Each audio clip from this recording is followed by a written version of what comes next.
Cluster स्तरीय शिशु महोत्सव सुरभि अनुष्ठित। बड़चुणा शिक्षा मंडल अधीनस्थ इच्छानगर पाटण प्राथमिक विद्यालय क्लस्टर छतिया सरकारी उच्च विद्यालय शिशु महोत्सव सुरभि कार्यक्रम अनुष्ठित हो जाइछि।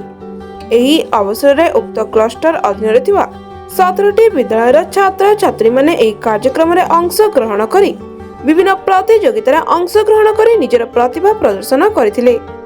कृतकार्य होइतवा प्रतियोगी मानक अतिथि मानक द्वारा पुरस्कृत करा जायतिला। पुरस्कार वितरण उत्सव में सीआरसीसी कीर्ति चंद्र महांती अध्यक्षतार अनुष्ठित उत्सव में मुख्य अतिथि भाव स्थानीय सरपंच रमेश पृष्टि जोगदे छात्र छात्री और प्रतियोगी मानक उद्देश्य निजर वक्तव्य रखी उच्च मनोबल मनोभाव रखी कार्य कले सफलता निश्चय मिलिब बोली कहिथिले। मुख्य वक्ता भावे प्राक्तन शिक्षक अशोक महांती, प्रधान शिक्षक परशुकांत जेना, नित्यानंद प्रधान, रश्मिप्रभा विश्वाल, रश्मिता महांती, अक्षय पंडा, सावित्री पंडा, शिक्षक रश्मिरंजन सेंड अतिथि परिचय प्रदान करथिले।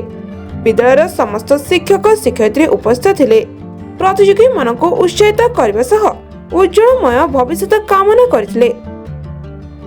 बड़चुणार सौम्यरंजन साउंड रिपोर्ट ONM न्यूज।